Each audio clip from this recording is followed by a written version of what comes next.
మరి చాలా సందర్భాల్లో చెప్పిన సందర్భాలు. ఎందుకంటే ఇప్పుడు ఫామ్ హౌస్ పాలన కావాలా లేకపోతే ఏదైతే మీకు ప్రజాపాలన కావాలంటే వాళ్ళ అఫీషియల్ పేజ్ లో పెట్టుకుంటే చెప్పులతో కొట్టిల్లు మొన్ననే. ఎందుకంటే మాకు ఫామ్ హౌస్ పాలన కావాలి. కేసీఆర్ గారు వస్తారా అసెంబ్లీకి? 100% వస్తారు. 100%. Thank you. జయరామ్ గారు ఎట్లా చూస్తారు? కేసీఆర్ ఇంకా జైలుకు కూడా ఇంకేం దారలేదు కదా. సుప్రీంకోర్టు జడ్జిగా చేశాడు ఆయన. లోక్పాల్ మొదటి చైర్మన్. పీసీ ఘోష్కు ఆ అర్హత ఉంది. ఆయన ఇచ్చిన రిపోర్టు మరి 16 నెలలు సుదీర్ఘ విచారణ చేశారు. దీంట్లో అందరినీ కూడా విచారించారు. మీరు కూడా రిపోర్ట్ చూసిర్రు. 60 పేజీల బ్రీఫ్ కూడా మీరు చూసిర్రు కదా. దీంట్లో ఎన్డీఎస్ఏ రిపోర్ట్ ఉంది, తర్వాత ఒక్క నిమిషం, ఎన్డీఎస్ఏ రిపోర్ట్ ఉంది, కాగ్ రిపోర్ట్ ఉంది, విజిలెన్స్ అండ్ ఎన్ఫోర్స్మెంట్ ఆ డిపార్ట్మెంట్కి సంబంధించిన రిపోర్ట్ ఉంది, ఐ&CAD ఎక్స్పర్ట్ కమిటీ రిపోర్ట్స్ ఉన్నాయి, క్యాబినెట్ రిజల్యూషన్ ఉంది, other documents also submitted. So ఏం చెప్తారు కమిషన్ ఇచ్చిన రిపోర్ట్ విషయంలో? పీసీ ఘోష్ కమిషన్ మీద ఎలాంటి అనుమానాలు వ్యక్తం చేయాల్సిన అవసరం లేదు. అది ఒక కాన్స్టిట్యూషనల్ బాడీని గౌరవిద్దాం, అక్కడ వరకు అది పక్కన పెట్టద్దు. కానీ సో ఈ కమిషన్లో అన్ని పేర్లు ఎందుకు రాలేదనేది ప్రధానమైన ప్రశ్న. ఓకే, మీరు చెప్పేది ఏంటిది? ఏ పేరు రావాలంటారు? రామకృష్ణారావు ఫినాన్స్ చాలా ఇప్పుడు తిరిగిందంతా డబ్బులు చుట్టే కదా, మరి డబ్బులు ఇచ్చిన పరిస్థితి ఏంది? ఇప్పుడు తీసుకొచ్చి ఆయన సొంత డబ్బులు ఇవ్వలేదు కదా. ప్రజల డబ్బులకు ఆయన కాపలాదారుగా ఉండాలా, జవాబుదారితనంగా ఉండాలా. ఆ జవాబుదారితనంగా ఉన్న వ్యక్తిని మీరు ఏమాత్రం విచారిస్తున్నారా? విచారించట్లేదా? ఆ పేరును ఇప్పుడు కాకుండా నెక్స్ట్ టైంలో ఏమైనా పెడతారా అనే విషయం అంటే ఒక సమాచారం కూడా ప్రచారం జరుగుతుంది. యాక్యురేట్గా నాకు కూడా తెలియదు. సిఎస్ ఇప్పుడున్న సిఎస్ రామకృష్ణారావు అతి త్వరలో దీంట్లో మిగతా ఐఏఎస్ల నుంచి కొంత ఒత్తిడి అవుతోంది, ఆయన పదవి విరమణ చేస్తారని ప్రచారం జరుగుతుంది. సో దీంట్లో ఇంకా అభ్యంతరాలు ముందునే చెప్పాను. ఆ సిన్సియర్ ఆఫీసర్స్ సో ఇట్లాంటిది బేర్ చేయడానికి కొంచెం ఇబ్బందిగా ఉంటుంది కాబట్టి ఆ ఒత్తుళ్ళు డెఫినెట్గా ఉంటాయి. ఇది అందరూ ఒకే తీరుగా ఉండరు, అన్ని విషయాలు ఒకే తీరుగా ఉండవు. కానీ రేవంత్ రెడ్డి గారు చెప్పాలనుకున్న విషయాన్ని ఏం చెప్పాలనుకుంటున్నారు అంటే ఇది ఒక రాజకీయ వేదికలా చూడాలనుకుంటున్నాడా, లేకపోతే దీని లోపల డెఫినెట్గా ఫైనాన్స్ క్రైమ్ జరిగింది కాబట్టి దీన్ని డెఫినెట్ మేము అరెస్టులు చేస్తాం అనుకుంటున్నాం. ఒకవేళ కనుక అరెస్టులు చేయడానికి గల అంత సినిమా అనేది నేను రేవంత్ ప్రభుత్వానికి కానీ కాంగ్రెస్ ప్రభుత్వానికి కానీ ఉంది అనుకోను.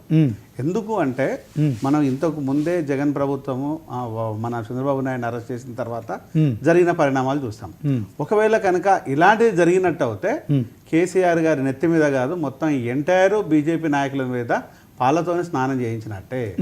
అలా వేరే డౌట్ ఏం లేదు. అంటే ఒకవేళ కనుక ఈయన కనుక అరెస్టులు చేస్తే వాళ్ళు సునాయాసంగా నెక్స్ట్ టైం గవర్నమెంట్ ఫామ్ చేస్తారు. Okay, thank you. సునాయాసంగా అదే పాలతోని స్నానం చేయించేది ఈయన ఫోటోలో కాదు, ఈయన పర్సనల్ గా వాళ్ళకు బీఆర్ఎస్ నాయకులు చేసినట్టు. అంటే బీజేపీకి అవకాశం ఇస్తున్న రేవంత్ రెడ్డి బీజేపీకి అవకాశమే లేదు. ఇప్పుడు బీజేపీకి రెస్పాన్సిబిలిటీగా రైట్, బీఆర్ఎస్ కు సునాయాసంగా వచ్చి ఎందుకు బాగా సానుభూతి పెడతా కేసీఆర్ కు ఈ అంశంలో? సానుభూతి కాదు, ఈయన మాట్లాడే ఇప్పుడు రెండు విషయాలు చెప్పు. ఒకటే విషయం చెప్పు, రెండు కూడా అవసరం లేదు. ఒక విషయం నేను చాలా స్ట్రైట్ చెప్తాను. ఈయన మొదటి నుంచి కూడా అనేక ఆరోపణలు చేసుకుంటూ వచ్చాడు. దాన్ని మేము కూడా బలపరిచాము, కలిసి ప్రయాణం చేస్తాం, పని చేస్తాం.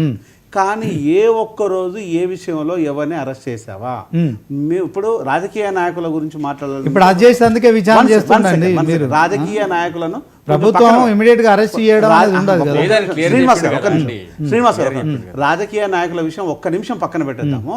మీరు బ్యూరోక్రాట్స్ ఎవరి మీద అయితే ఇప్పటి వరకు ఆరోపణలు వచ్చినాయో ఆరోపణలు వచ్చిన బ్యూరోక్రాట్స్ అని మీ పక్కనే పెట్టుకొని దాని ప్రయాణం చేస్తుంటే జనాలు ఏమనుకుంటున్నారు అంటే పంచుకోవడం కోసమా లేకపోతే ఈ అనుబంధాన్ని తెంచుకోలేకపోతున్నారా అంటున్నారు. దాన్ని ఏమంటారు మీరు? వీళ్ళు చేసిన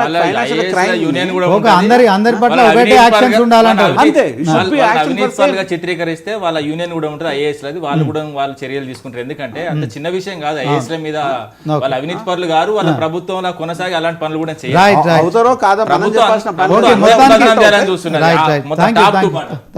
మొత్తానికి తెలంగాణ సీఎం రేవంత్ రెడ్డి మరి తీసుకున్న నిర్ణయం ఏదైతే ఉందో అంటే క్యాబినెట్ భేటీలో చర్చించిన తర్వాత ఈ పీసీ ఘోష్ కమిషన్ రిపోర్ట్ విషయంలో అధ్యయనం చేసిన కమిటీ ఇచ్చిన దాని ప్రకారం అయితే నిన్న మీడియాలో మాట్లాడిన దాని ప్రకారం ఖచ్చితంగా ఇది అసెంబ్లీలో పెడుతున్నాము. దానికోసం మాజీ ముఖ్యమంత్రిగా ఉన్న కేసీఆర్ రావాల్సిందే. మేము అడిగిన ఏదైతే అంటే ఈ పీసీ ఘోష్ కమిషన్ మీద విచారణ విషయంలో చర్చ జరగాల, చర్చ జరిగిన తర్వాత ఫర్దర్గా మేము యాక్షన్ తీసుకుంటామని చెప్పడం కావచ్చు.